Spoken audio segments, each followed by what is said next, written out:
Hello, Valley Maniacs. It was another great jiu-jitsu weekend. This time I competed in my first tournament at Purple Belt, and it was a very fun experience. I'm going to show the match with you in just a little bit, but I did want to give some context before we get into this. So this is my first tournament at Purple Belt. So I was a little nervous going in, wasn't sure what to expect, wasn't sure what the competition level would be like. So there was that. Also, there was only one other gentleman in my division. I'm 46 now, which means I'm competing in the Masters 4 category.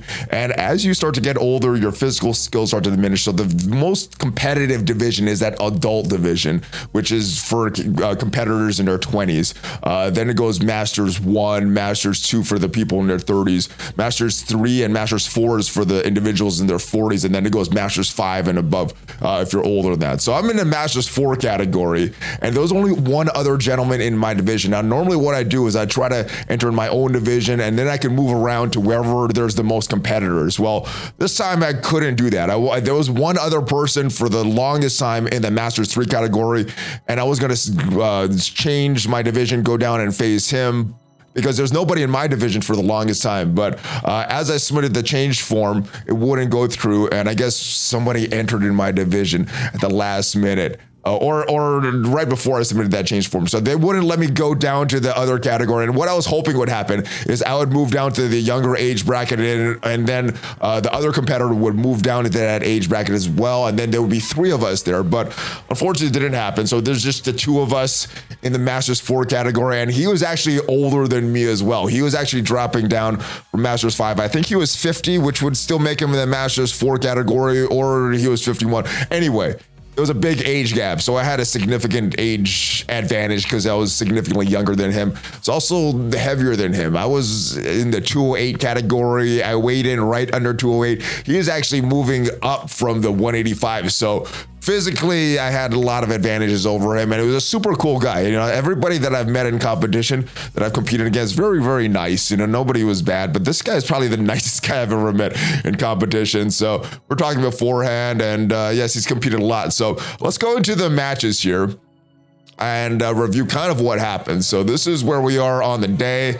And there is my opponent there. We shake hands, and you can see he has 3 stripes. He's been a purple belt for a while, so that also made me nervous. He has his name on the back of his gi, so he's like really going there. So what I want to do at this point here, I feel him as we tie up. I'm like, oh, he's got pretty good base. He told me that he'd done judo for a while. He's been doing judo since I think he was 33 is what he said. So now what I'm looking for is to try to break his base. He actually has really good base on that, and I see a leg there, so I try to grab that leg and I try for the takedown, and I get the takedown initially, but he has a hook in and he immediately tries to sweep me to that side there, and I recover my base, and then I try to get back on top there. I don't want to be on the bottom. I don't want to get swept, so I stay on top there, and he tries to sweep me to the other side.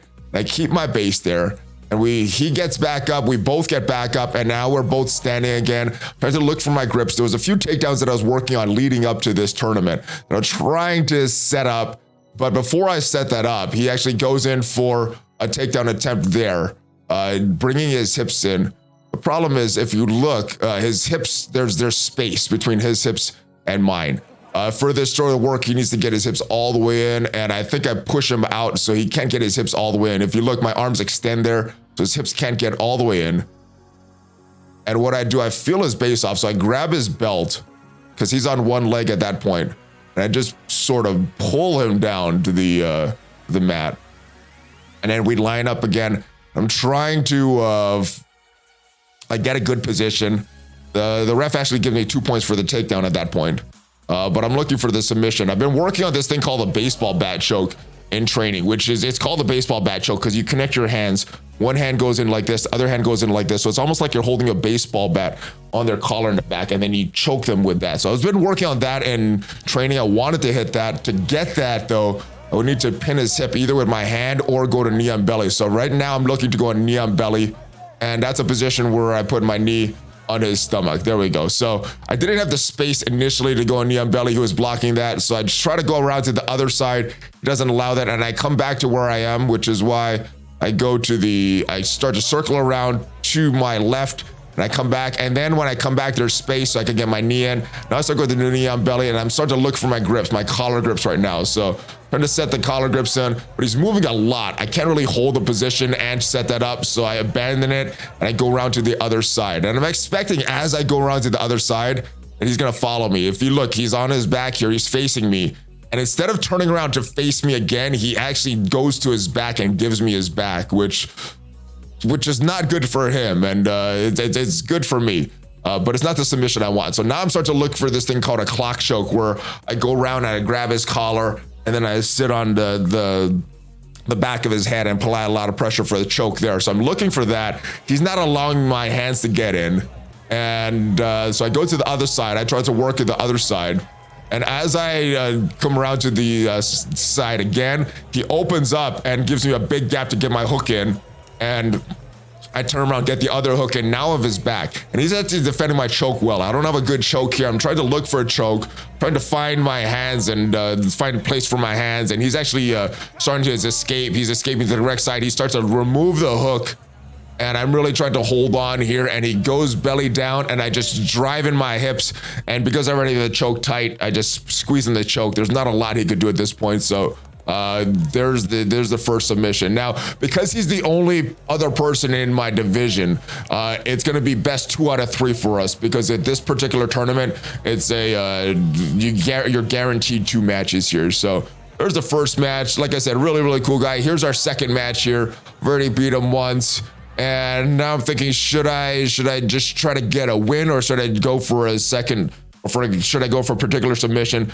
Because I was working on that baseball bat choke, I wanted to get that baseball bat choke again. So I was like, all right, hopefully I can get that baseball bat choke, because I didn't get that first one. All right, so now we're going to another collar tie here. I know about his Uchimata attempts, and I think that's what he was trying to do there previously. So now I've got a collar trying to back of his head, trying to drag his head down. And I want to put my forehead right in his temple and try to get that angle and get off to the side. And that's what I kind of get here. So there's the forehead and the temple, and I'm getting the side, and I actually get the leg there for that takedown. This is one of the takedowns we were working on, getting to the side, grabbing the leg, and as I grab the leg, turning him, kind of steering him down with the collar, and then so the collar goes down and the leg goes up. That's what I'm trying to do at this point. I'm not sure if that has a name or not. And I actually get that, but I let go a little too early. So if we could look, I have the leg there and that arm right there. This right arm, it goes from the leg and it goes up to his shoulder. And that's where I make the mistake, and I don't get the takedown points here. And it actually makes me struggle a lot more, because now instead of pushing his leg down here and getting all the way to the other side, getting to this half guard position, now I'm in his guard, which is a pretty good guard. I feel his guard. I'm like, no, I don't want to play here. This is not a great position for me. Now it looks like I'm on top, and I am, but his hips, if you look at this, his hips are actually on top of mine. So guard is actually a great attacking position for my opponent, and not a great attacking position for me. What I'm looking to do is try to open his legs and get around his guard, and then get into a good position again where I can attack. And the longer it takes me, the more opportunity he has to attack me. So I don't want to be on my knees here. It's just going to take too long to open the guard from my knees. So I want to open his legs here. So I'm trying to find a good posture. I'm trying to block one of his hands so I can actually stand up. So I'm pushing him down. He just keeps trying to come up on me.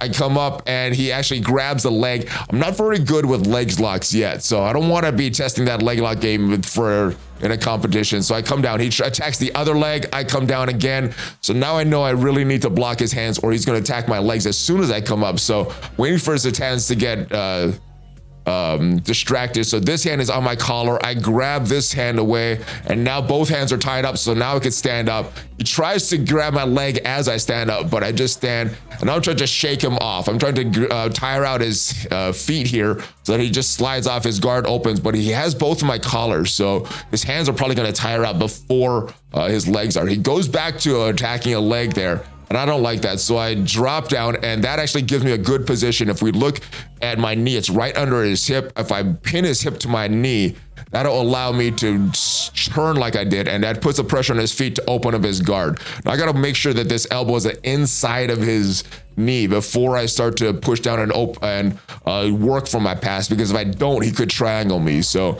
that arm is at risk, and he opens up, and I'm trying to get grips on his his hip on one side and his leg on the other side to work my pass. Trying to go a few different angles, but he actually defends really well. And I just go into half guard, work a half guard pass. And half guard is where he has both his legs in around one of my legs instead of both of my legs. So it's kind of a 50-50 position. The top and bottom person, neither one is winning at this point. So now we test this out, and I gotta work my pass. So I pass his guard, but I never really get control, so I don't really get pass points at this point. Going back to Neon Belly to try to work that baseball bat choke like we talked about, and he's not giving it to me. And again, he goes to turtle at this point. I'm actually expecting him, as I'm turning around to this side, to him to go to his back and face me to defend, but he actually gives me his back again. And I get my grips in here, just kind of on instinct. I start to work my grips. I got a good choke grip here. And I get my hooks in, take him to his back. And at this point, I'm thinking, I just finished him with a choke. I wanted to get a baseball bat choke. And I'm like, oh no, this is like a deep choke. So I start pushing on his hip because I was like, all right, I need to switch for armbar, because in a previous tournament that I did, I had the person's back. I tried to do an armbar from this and they just went to guard. It was really, really sloppy, really bad. So I was like, if I could get an armbar here, at least it won't be the baseball bat that I wanted, but at least it'll kind of give me redemption for that last tournament where I screwed this up. So I actually screwed this up a little bit more. I don't have that full control of his arm, and I don't really push his head down as much as I need to. So at that point, I need to push his head more to really make it easier for my leg to get around, so we don't have to do this belly down armbar here. But he goes and I belly down, and that is enough pressure on the arm to get the tap there. So there's the win. And that is how the day went. Again, this was a really, really fun tournament that my opponent was really, really cool. A really great guy, and I had a great experience. So that was it, guys. I feel good about it. I think I'm improving over my last few matches, and yeah, that's it. So let me know what you think, guys. Hopefully you enjoyed this video. A little different side to the channel. Normally cover Marvel Strike Force here in the channel, but Jiu-Jitsu is one of my big passions, and every time I compete, I do want to show these videos off for you guys. If you want to get more Jiu-Jitsu content, every time I post every time I do a tournament, I will post a video here. But if you're into that Marvel Strike Force content, make sure you hit that subscribe button, because we do at least 5 Marvel Strike Force videos normally on this channel. I will see you guys next time. Hopefully you have a great rest of your day. Hulk fist bump, ValleyFlyin out.